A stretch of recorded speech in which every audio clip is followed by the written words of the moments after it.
What happens when a young woman has her heart broken? Does she get over it, or does she combine a religious text and YouTube to create the ultimate black magic spell? And then we finish off the week by traveling to Georgia to meet a young man working at a gas station late one night. He thinks it's just going to be an easy shift like all the others that have come before. Instead, he's going to have to fight for his life to take on a slime-filled woman crawling out of Georgia's sewer system today on Dead Rabbit Radio.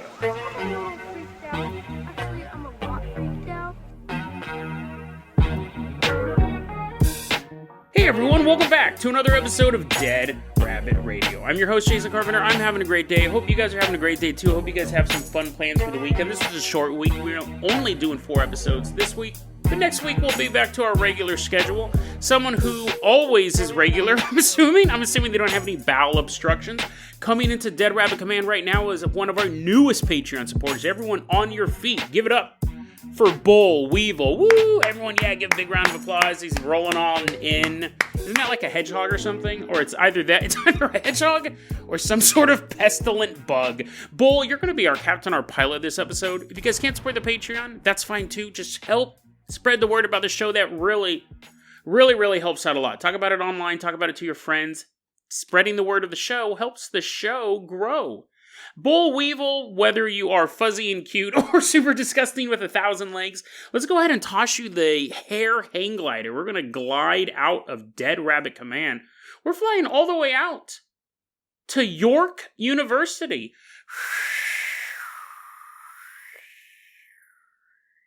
If you don't know, if you didn't have Google to look that up, we're headed out to Toronto, Ontario. We're up in Canada. That's where York University is at. And we're walking around campus. We got on like our little backpacks. I'm cool, so I only have like it around one shoulder. I have searing back pain, but it's okay. I look flippity-flopping it. We're walking around campus playing a little frisbee golf, just enjoying the college lifestyle. And also attending this campus, maybe, this is really, right when I'm one sentence into the story, this is really where we get into a bunch of bizarre stuff.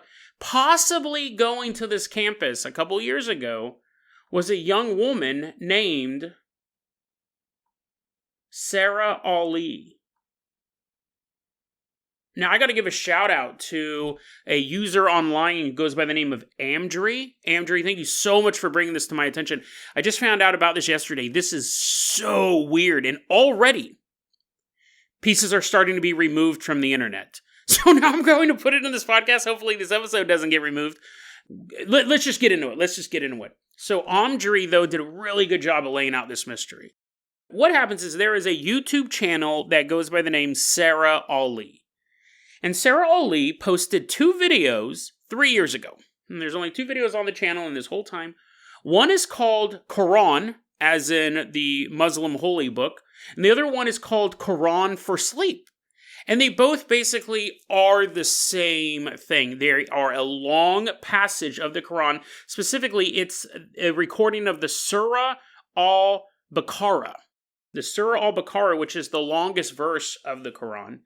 And it's something to fall asleep to. While I was researching this, they do this for Bible as well.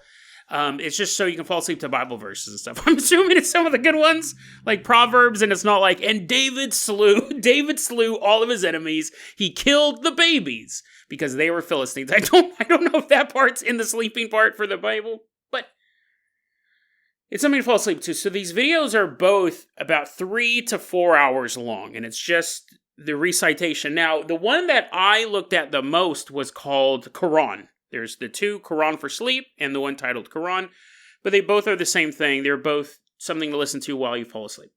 The one called Quran, it shows still photographs while this voice is reading these passages from the Quran, and the photographs are 2 well-renowned Muslim clerics. They have nothing to do with this mystery. They have nothing to do with this mystery at all. Imagine you're going to go to sleep at night. You want to hear the Quran as you're sleeping. It's going to help put you to sleep. It's going to put peace in your heart. It's going to get you ready for the next day. You hit play and you start listening to it. And you can bear it. Once you know something is up with this video, you pick up on it right away. But if you are just Googling, going to YouTube, and you're like, hey, I just kind of want to listen to something beautiful as I fall asleep.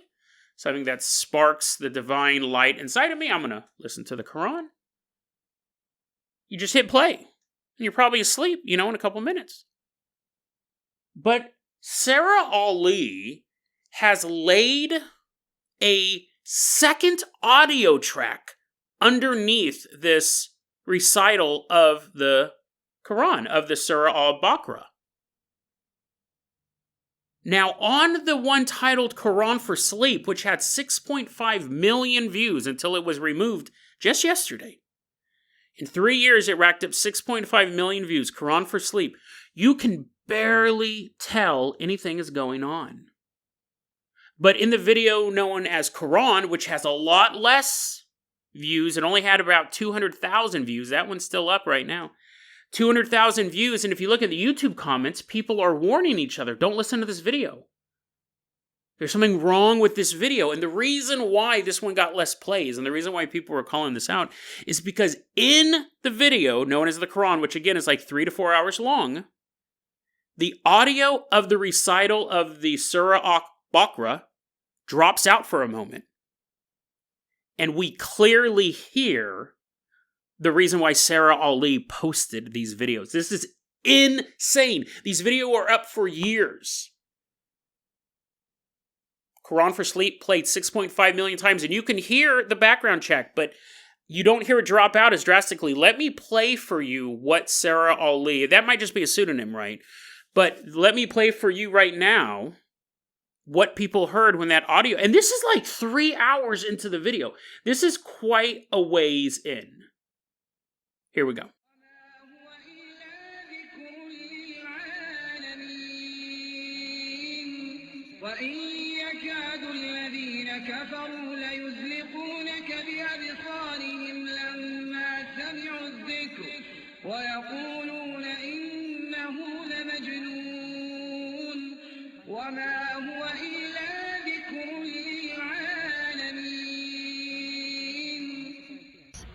My mind is blocking any unnecessary fears. My mind is releasing any unnecessary fears.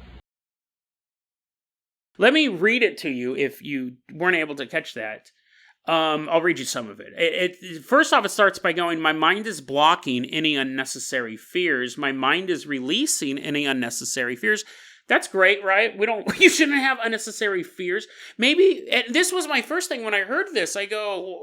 My first thing when I heard this was that it's actually quite disturbing, but afterwards I go, okay, let's be skeptical. Maybe she made these videos for herself, intended them to just be on a private channel, something to help her sleep, something to help her get over some things. Because earlier in the video, around an hour into it, we hear a voice say, I can swallow pills easily. I can swallow pills like anybody. I overcome my fear from swallowing pills. I can swallow pills easily. I can swallow pills like anybody. I overcome my fear from swallowing pills. I can swallow pills easily. I can swallow pills like anybody. I overcome my fear from swallowing pills. I can swallow pills easily. I can swallow pills like anybody. I overcome my fear from swallowing pills. I can swallow pills easily. I can swallow pills like anybody. I overcome my fear from swallowing pills. I can swallow pills. And that says, I can swallow pills easily. I can swallow pills like anybody. And I overcome my fear from swallowing pills. So it sounds like maybe she's trying to do some introspection, right? It might be that she's trying to self-hypnotize or law of attraction this. And she takes the Quran, which she finds solace in, and she puts this underneath. But let's listen to the rest of this track, the one that's really disturbing people. So again, I cut it off after she says, my mind is blocking any unnecessary fears. Listen to this now.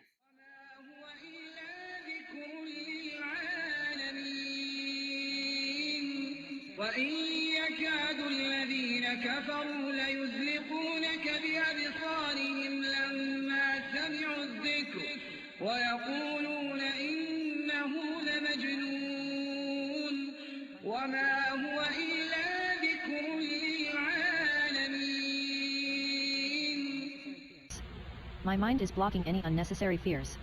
My mind is releasing any unnecessary fears. Owen Brown gets dumped and ghosted by any woman he is talking to. Owen Brown gets dumped and ghosted by any woman he is dating. Owen Brown gets dumped and ghosted by any woman he is talking to. Owen Brown gets dumped and ghosted by any woman he is dating. Owen Brown gets dumped and ghosted by any woman he is talking to. Owen Brown gets dumped and ghosted by any woman he is dating. The relationship between Owen Brown and any woman he is talking to get destroyed. The relationship between Owen Brown and any woman he is dating gets destroyed. The relationship between أعوذ بالله من الشيطان الرجيم. بسم الله الرحمن الرحيم. الحمد لله رب العالمين. It's a spell. Right? I mean, law of attraction is one of those things that does kind of stand in between the world of magic and science. But, you know, there's always that big thing about law of attraction. It's attraction, right? You're trying to bring stuff to you. This is definitely going after somebody named Owen Brown. Owen Brown gets dumped and ghosted by any woman he is talking to. Owen Brown gets dumped and ghosted by any woman he is dating.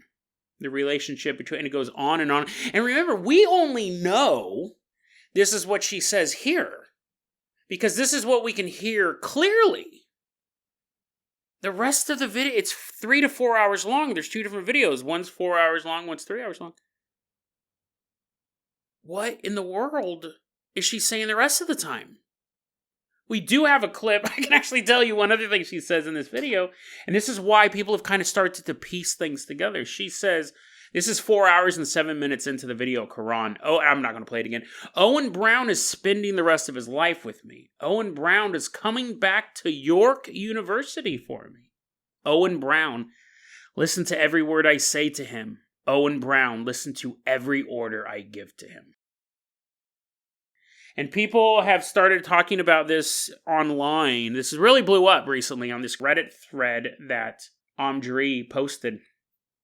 Apparently, there was a woman by the name of Sara Ali who was attending York University 3 years ago. I haven't been able to verify that. People have been like posting LinkedIn's and stuff like that, but I think someone said they got it wrong. They were trying to find another one. I can't verify that as a fact, but based on the fact that she's saying Owen Brown is coming back to York University for me, whether or not I'm not gonna include links to the LinkedIn stuff because I'm not down with that type of stuff. We don't know. But by her own admission, she's saying that she's at York University. And this is the stuff we can hear. So you could say, I think I could see a benefit to somebody who takes a religious text they find a lot of peace in, falling asleep to it. I can also see someone taking a religious, this might be a little more sacrilegious, but it's your personal communication, your personal link with God, to taking a religious text that you find solace in and combining it with something like the law of attraction. You know, I could see that. But there's no other way to think of this other than some sort of black magic spell. It's not that she's just asking Owen Brown to come back. She wants every relationship he's in not to work. So you have that. You have someone spending 4 hours minimum, right? Just getting the file together, casting this spell, and then remember, these are the portions we can hear on the video that was only heard 115,000 times. On the video for Quran for Sleep, you can hear a female automated voice playing underneath it. You just can't tell what she's saying. There's no, as far as I could tell, because now the video is gone. I think someone's trying to get the video back up. It may be back up by the time this is up because someone saved it, but I saved the audio. That's how I got this stuff, but for the video called the Quran. But unless there's that dramatic drop-off, you can't really tell what it's saying. Imagine this is fascinating. It's super sacrilegious, right? It's super sacrilegious, so we'll set that. That's obviously not what these holy texts were intended for. But on a parapsychological level, Sara Ali, or this person going by that name, crafted a spell that was played minimum 6.5 million times. For hours and hours and hours. And really, with law of attraction, one of the people would argue, the most important time for a law of attraction is the moments before sleep. That is when the subconscious is the most ready to accept your impressions upon it. And that's what this does. But it not just does it to her. she's not just sneaking it in for Owen Brown. 6.5 million plays of people listening to this right before they fall to sleep. And really, 4 hours into their sleep, maybe with the headphones on, this voice talking, this voice cursing. Owen Brown. I think has a very, very, very low likelihood of a ARG. That's one of the things that I think you have to be aware of when you're a paranormal investigator, paranormal podcaster, YouTuber, whatever label you want to use. ARGs, while they are fun, are not good things to cover because they're just kind of, the ending's kind of like, oh, and a bunch of people made it up. I don't like, ARGs are very, very fun. I'm not knocking ARGs, but I don't cover them. Personally, I don't cover them. But there are people who do, and they get a lot of fun, and they have a lot of fun with them. But I don't think the average ARG would take a holy text and wrap clues in it like that. So I did think that it could have been an ARG when I first saw the post, but once I started looking into it and watching the videos for myself and falling asleep, I'm like, I'll test this. Owen Brown, here comes another horrible relationship for you. As I started looking at it, I go, it's most likely not an ARG. I think either she made it for herself and she didn't realize that you could private a video, and she made it for herself to listen to, which still makes it a black magic spell, right? Law of attraction is to bring stuff to you. Once you start cursing other people, then it's a curse, right? But then you have to realize that Sara Ali has 34,000 subscribers.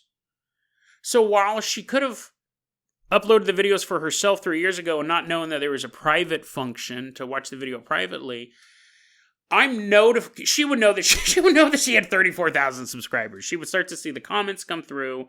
She would start to be notified, hey, you reached this many. That's more subscribers than Dead Rabbit Radio's YouTube channel has. And I'm constantly getting little notifications and stuff like that when I hit these benchmarks. So if you are subscribing on YouTube, I appreciate that. But if you're not, that's fine too. Most of the listeners are podcast listeners. But, so, I thought maybe she meant for it to be private, but at this point she should know that it's no longer private. So what it seems like is a spell that she meant to get out there. A spell that she was hoping millions of people would listen to. And millions of people would play. And millions of people would put that message out there and really hear that message in their sleep when we're the most vulnerable when they hear that sleep. The pill popping thing, and I was also a little cautious about the pill popping thing because on the one hand, she might have a hard time swallowing pills. I was not able to swallow pills until I started doing drugs in college, which my drug of choice, because I was a college student, I was doing a bunch of stuff, is this stuff called mini thins. It was puriphedra. Growing up, I could never take a Tylenol or an ibuprofen or nothing like that. But you got me a packet of mini thins from the gas station. I was working at the newspaper all night long. They stopped selling them over the counter because people easily turned them into meth. So you can no longer buy mini thins, or at least the ones we took. It was just taking puriphedra. But until I was in my 20s, I couldn't swallow pills. I go to the doctor and they would have to give me liquid medicine in like a unicorn-shaped bottle because I couldn't actually take any pills, painkillers either. But yeah, so I could see someone wanting to, because it sucks, right? It's super embarrassing, and medicine can be way more efficiently delivered in pill form. But yeah, I could see her trying to get over the pill. But what if someone's like trying to like be like, oh dude, I have this pill addiction. I need to stop taking pills. You know what? I'm going to work on that. That'll be something I work on. But while I'm working on that, while I'm awake, while I'm asleep, I'm going to listen to this video. And it says I can swallow pills easily. I overcame my fear from swallowing pills. So this is one of the problems with magic, right? Is it getting out there and getting loose. That's always been a thing when you talk about doing rituals, whether it's some goofy made up one like one man hide and go seek, or it's something real where you're trying to bend the laws of reality by having a repeating verse go on and having a belief system go on in your head while you're sleeping. Owen Brown is going to have horrible relationships. Owen Brown is going to have horrible relationship. And then you play it 6.5 million times to a minimum of 34,000 people. Even if she was the only one listening to it for most of the time, she has 34,000 subscribers. It's insane. You have to be careful of the rituals getting loose. The one man hide and go seek you're supposed to do in your house. Because if you take a doll and it's some dumb creepypasta, but basically you walk up to, you put your fingernails in a doll, or fingernail clippings. Put down those pliers, guys. You don't need to pull off your whole fingernails. Put fingernail clippings and I think a drop of blood in a teddy bear. And you sew it up and you put it in your bathtub, and then you find your... This has gone from talking about the Quran to a Japanese creepypasta, but you go into your bathroom and you touch the bear and go, you're it, and then you have to hide in your house, and the teddy bear, like, follows you around. It doesn't work. It doesn't work. It doesn't work, right? And so I'm super scared. I was like, oh no, I forgot I was playing One Man Hide and Go Seek. I thought I had to do this episode as this little doll is trying to get out of the bathroom. You're not supposed to do it outdoors, because apparently then the doll will just ravage the city. So if you ever see like a doll like walking down the dark cities of Detroit one night, somebody didn't follow the rules. That doll is looking for some vengeance. But yeah, or this, right? You have to be careful of the rituals you put out there, because if she did not intend this to blow up, if she did not intend this to be repeated 6.5 million times, she failed miserably at that. And it has been played that many times. And who in the world is Owen Brown? I mean, for all we know, this guy, for all we know, it's you. It's Owen Brown's listening to this podcast right now. York University diploma on the wall, and he can't realize why none of his relationships work. Well, it could be because a woman that you had a bad breakup with, or you turned down on a date or whatever, convinced millions of people to play a spell against you while they were sleeping. And this is insane. This is crazy. So what I'll say, let me wrap it up like this. I said one of the videos was already taken down. What happened apparently was the video Quran for Sleep got copyright striked by a group out of the United Kingdom. So, and Andre's been really good at updating the Reddit about what's going on. They did a copyright strike against it. So that one's taken down, but the other one, Quran, with the obvious audio drops, so you can clearly hear what's saying, that one's still up. It's just a unintelligible audio track. And in the world of magic, in the world of curses and black magic, even an unintelligible noise underneath something else, that's good enough. Because you're getting the thoughts into the subconscious of someone listening to it while they're sleeping. Absolutely fascinating story. We'll see what happens. These videos have become so popular in the past 24 to 48 hours. I'll be surprised if anyone can get rid of them now. Like people, I've already saved a couple copies. As now the FBI is going to come after me. I've saved a couple copies of Quran, that video, just for research purposes. And I'm not going to re-upload the video itself, but, we do have the video here, and just fascinating. Who knows? Maybe Owen Brown will come forward. Maybe Sara Ali will come forward. We don't know, but if there are any major developments, we will circle back around, because I've never seen I've seen people try. You remember there was that weird thing, what was it, TikTok versus Trump, or Twitter witches versus Trump, or whatever it was. We've seen stuff like that. I've never seen something on this scale. I've never come across something that's been able to hide for so long and be played so much, and it wasn't some viral moment. Like, this was created by someone, and did it serve its purpose? Did Owen Brown never have another happy relationship? Dude, what if Owen Brown right now, he is listening to this York University diploma on the wall, and he's married to Sara Ali, and he's hearing this? Owen Brown, if that is you and you can verify your identity, hit me up. We would love to interview you and your wife, Sarah. But hopefully you are doing well, sir. Bull Weevil, let's go ahead and toss you the keys of the Carpenter Copter. We are leaving behind York University. I really do feel bad for this dude. That's rough. And you're just like, why are none of my relationships working? Well, as we're waving goodbye to a young man just kind of having his hands in his pocket, walking around the grounds of York University all sad, we got a slimy story to cover. So let's help Owen Brown get on the copter. We're going to hop in the Carpenter Copter. Bull Weevil, take us out of here. We're going to cheer this young man up as we fly all the way out to Georgia. Recently on the X-Board, we talked about this earlier in the week, but there was a thread about Georgia spooky stories. Weird stuff that happened in the state of Georgia. We covered one what was it, 2 episodes ago about the car in the clearing. Really liked that one. Very, very good. We also talked briefly about the guy who was just making up stories, pretending he was X-Files meets Supernatural meets Wasting My Time Man. As I'm trying to do research for a podcast, as he regaled us with the stories of a wasp with a slug body, haunted pirate swords. It was just too good to be true. Too good to be true. But anyways, I was able to find another really cool story to wrap up our Georgia week. That was the theme this week. You didn't know? Georgia week. This story comes from a young man. We're going to call him Brent. If that's your real name, it's just a guess. I am not psychic. Brent works at a gas station somewhere in Georgia. He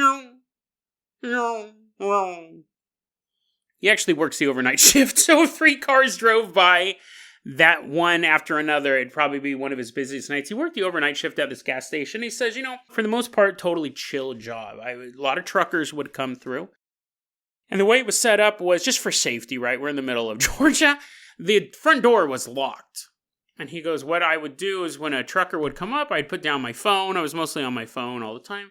I'd open the door, let the trucker in, and he'd pay for the gas, or he'd buy his munchies, whatever he needs. And sometimes I would help him do stuff. Dispose of bodies. He's like, I got these oil drums with a family of 4 in them.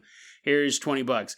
No, he did not implicate himself in any crimes. He was pretty chill. He was either on his phone or briefly talking to a cross-country trucker driving through the area. But one night, he's on his phone. Yeah, high score. And then he looks outside. Apparently his phone is from the 1980s. It has Galaga on it. He turns and he looks outside, and he sees this old woman digging through the trash cans. Now, these are the trash cans. So let me give you a layout of American gas stations, if you don't know. You have the trash cans right next to the door, like the front door of the gas station. But then generally where you have the gas pumps, there's also trash there as well. So where she is at, she's not at like the front of the gas station. This is actually important. We do have to give this distance here. She's by the pumps where those garbage cans are, and she's kind of riffling through the garbage.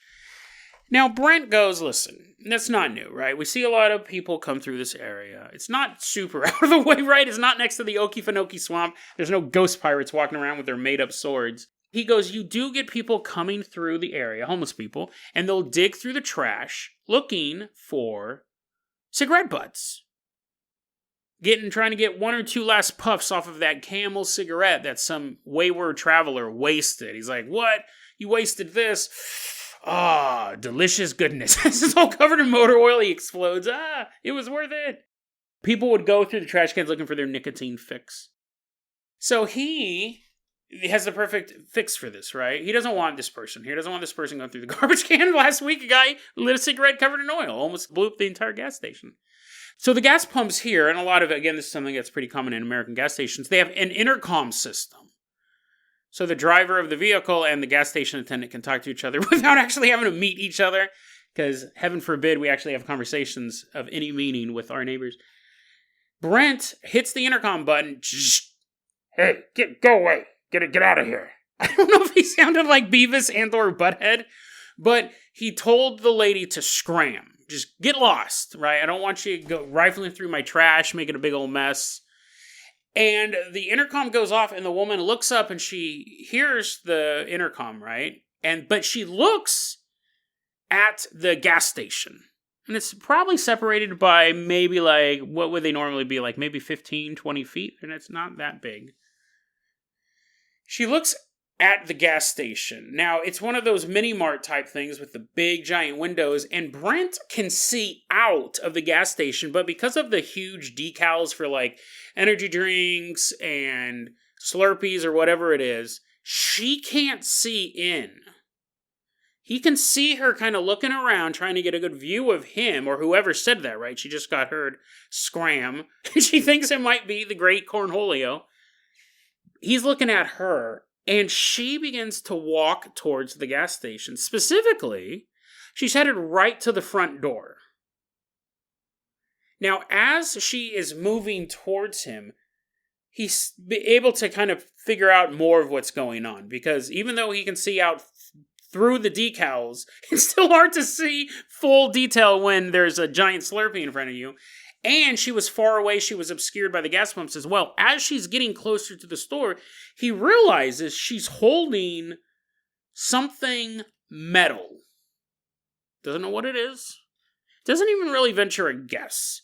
But late at night, anyone who's strange with any metal in their hands, right? Not good. Unless the leprechaun's there to give you some coins, most likely it's a weapon of some sort. Whether it be a crowbar, a knife, or a handgun, you don't want to have any part of it. Luckily, the doors are locked. He knows that she's not going to be able to get in. So she's walking towards her front door. I don't know if he was taunting her at this point. He's like, try it. Try to use that metal against my glass. As she's walking towards the door, he knows that she can't get in. And she realizes that quickly as well. She tries pulling the doors open, and they won't open. They're locked. Then she begins banging on the glass. She's banging on the glass with her hands, or plexiglass most likely, and she begins shouting at him in Spanish, but he says some of the curse words were in English. So it was mostly Spanish, but every so often there was an F word or a B word or whatever thrown in there. He has the upper ground, right? He's inside a locked building. He has phones. He has technology. He has unlimited Slurpees. Nothing can stop him. He tells her, hey, get lost. Get out of here. Get out of here. Or I'm calling the cops. And when he makes that threat, she punches the glass door. But she's not the Hulk. She punches the glass door. It just goes, does that vibrate when you punch something that's a little too strong for you to actually penetrate. And then she runs off. She leaves the scene in quite a hurry. Faster than you would think a homeless woman carrying a metal something could run away. Now, Brent is actually pretty smart. He's smarter than I would. Because he waited an hour. He waited a full hour to make sure she had left. I probably would have went out right away. I probably would have been like, those are my cigarette butts. How dare she try to steal those from me? And I'm all smoking them. I probably would have went out and checked earlier because I'm kind of dumb when it comes to stuff like this, right? He waits an hour. And his motivation isn't to go steal cigarette butts. He wants to see if she damaged the door. When she punched it really hard, he wants to see if she scratched it or anything like that. And he goes out and he opens the door. And the first thing he notices is all over the ground, right in front of the door, is green slime. He says that this slime looked like, he gives us a pretty vivid description. If you're eating green jello right now, stop. He says that it looked like if someone was eating green jello and began to vomit it all over the ground. So there's probably like chunks of green jello. There's also probably like a smear. This episode brought to you by Kraft or whoever makes this up. He's probably like a smear of it too. Very like, I imagine it to be like thick and sticky, but also you can see through it and they're just kind of like chunks of wobbly green things kind of poking out of this ooze. He says that's what it looked like. He goes, it looks like someone threw up green jello all over the place. And that's bad, right? That's not good. But also, it's not just on the ground. It's all over the door as well. It's all over the handle. And he's saying, that's weird. Now, maybe I figured she had green jello and was falling out of her jacket or something like that. But I don't remember when she was banging on the door. I don't remember seeing green jello like flung all over the place. And while he's looking at this disgusting mixture of fluids and solids,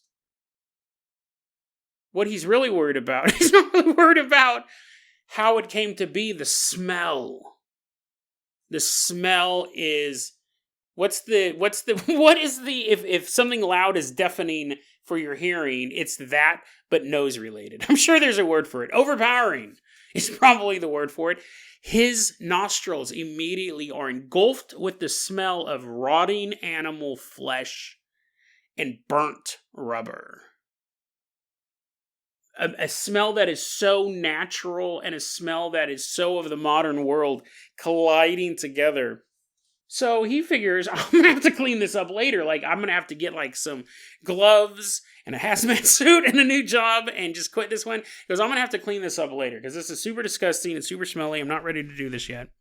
So he goes back into the gas station, locks the door. And a short time later, like a couple minutes later, a car pulls up. And he's like, great, man. Now I'm going to have to explain what this smell is and why I didn't clean it up and all this stuff. And the customer's walking up to the front door. And Brent opens the door to let him in.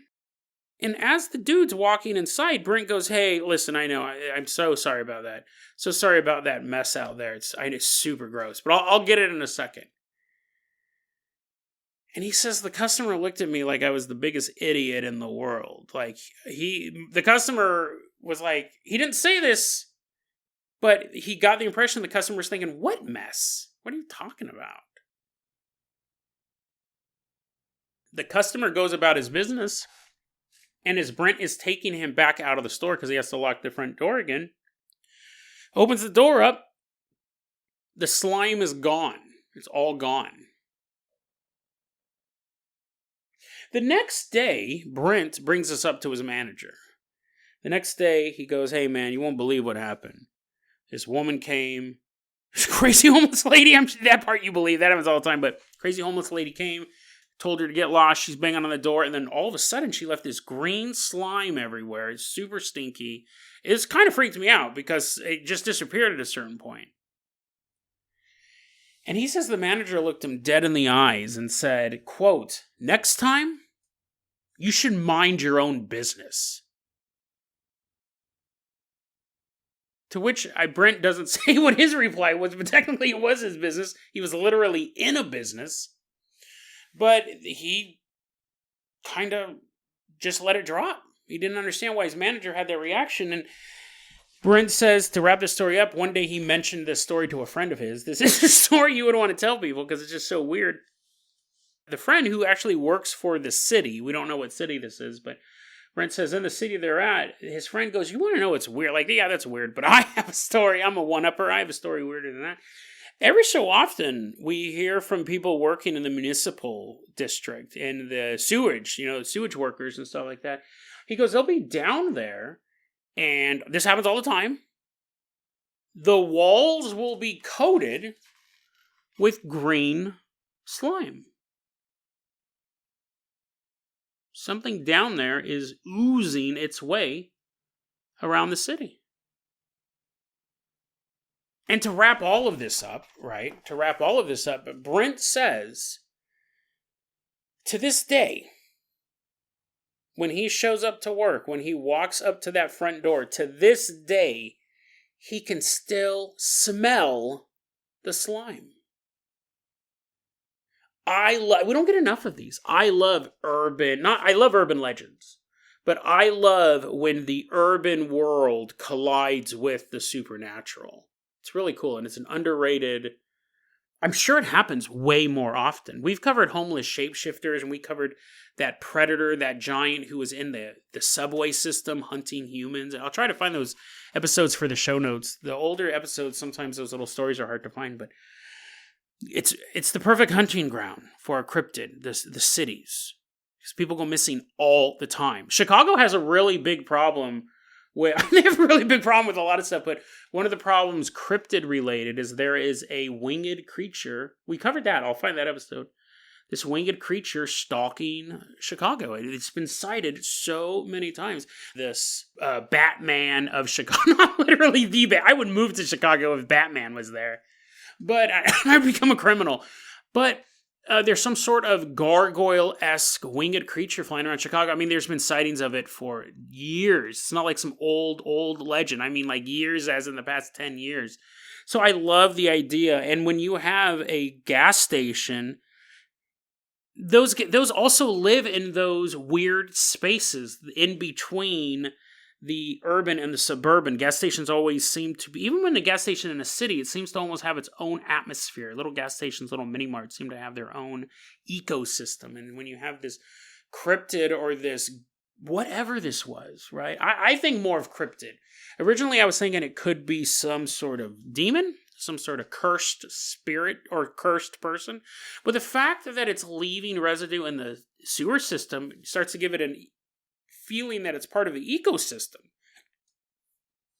Demons don't really recycle their cans, right? Demons aren't looking for cigarette butts, but someone who was in between a cryptid and a human, they're not worried about fighting the eternal battle for their soul. They're a cryptid. The cryptids, I think, do exist in some sort of biological reality versus a ghost or an alien. Aliens, but they're from the planet. You know what I mean? My point is that I think that's what I would classify this story. If this story's true, right? This story could be totally made up. But if this story's true, that's what I would classify it as a cryptid that, again, is savvy enough to disguise itself as someone who, for the most part, is ignored. Homeless people are completely invisible for the most part, unless there's too many of them, unless the crime rate gets too high, unless they're screaming right in your face. Other than that, they can exist right next to you and you would never know. We've learned to just ignore them. Very, very interesting. Very, very interesting story. But we're going to put a Dead Rabbit Radio twist on it to wrap this up. The problem with cryptids are that they don't procreate. We hear stories about fairies stealing human babies.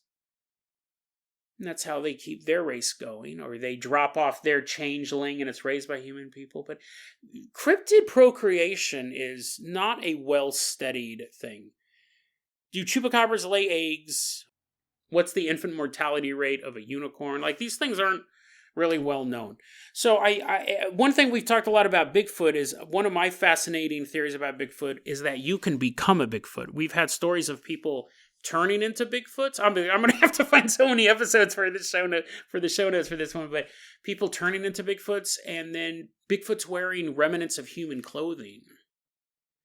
So I've always thought, I don't think Bigfoots are actually, they have a biological life cycle. I think people can turn into Bigfoots against their will, almost like a werewolf.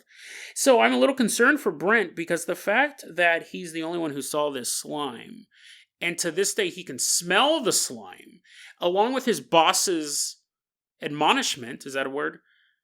I'm not going to edit it out, I'm sure it's fine, to say you should mind your own business. What if this is the life cycle of this cryptid? They go about their business, but when somebody gets in their way, they slime them. And now that essence is slowly taking over Brent. Like, he may have not have physically seen the slime enter on him, but no one was able to physically see the slime in that area where she left it. But he does, and to this day, he still smells the slime. It's still part of his reality. It's actually breaking his reality, because he shouldn't smell anything, and nobody else smells anything, just him. So right now, he's smelling the slime, but what happens when a year or two from now, he begins to find it leaking? He begins to find little pieces of slime around his bedroom.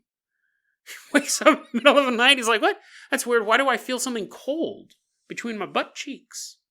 He gets up out of bed. There's a little piece of That'd be the most startling thing ever. If you got up out of bed one night and in between your butt cheeks was a giant piece of green jello oozing out. I would go to the hospital. I haven't had green jello since I was 6, and I might not have even eaten it then. Green stuff is gross, but, dude, I would immediately call 911. I was like, dude, you got to get me up to the hospital. Green jello just came out of my butt, and I don't know why. But he's just like, oh, whatever, I'll deal with it. Then he's taking a shower. He's all washing his hair, and he doesn't realize that green jello's coming out of his pores in the back of his head. Or maybe he doesn't care. Maybe he's becoming more jello than man at this point. And then one day, he just doesn't show up to work. And you know, the boss goes, young kid, college kid, whatever. He's probably off. He's probably off casting spells against somebody. He'll be back. Then another weekend comes around and Brent's still not at work, and the boss gets more concerned. Can't get a hold of him. Friends don't know where Brent is. And then another week passes. Missing persons report filed. They probably did that earlier. But my point is that Time is passing and people are worried about Brent, and he's never seen again. But the manager of that gas station that sits on the edge of town, he has a theory, one that he would never state publicly. Because this isn't the first time he's had an employee just quit. Supposedly leave town, never to be seen again. It's not the first time. He's had it happen many times before over the years. There are always young people, and police know that young people just leave town, try to find themselves in another city. But the manager, he knows better. Every time before one of his employees goes missing, they say they have a run-in with somebody oozing out green slime. The first couple times, manager didn't put two and two together, but Brent is the 6th guy this has happened to, the 9th. Who knows? I've lost count. The manager just tries to forget about it. Maybe he's wrong. He has no proof. Maybe these are young people just dropping out of college and finding themselves by traveling the country. Maybe there is no connection to these people that they always say are coming to the gas station late at night, dripping green slime at the front door. The manager, he doesn't know for sure, and he never will. He'll never look into it. The manager will be sure that he will never work the night shift. The manager will be sure he will always find a new employee. And most of all, the manager will be sure that he just won't ask too many questions. And he won't offer too many answers. The manager knows one thing above all. He knows how to mind his own business.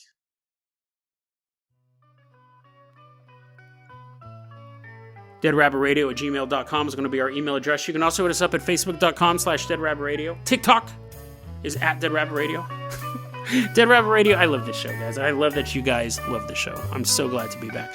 Dead Rabbit Radio, Dead Rabbit Radio is the daily paranormal conspiracy and true crime podcast. You don't have to listen to it every day, but I'm so glad you listened to it today. Have a great weekend, guys. We'll back to 5 episodes next week.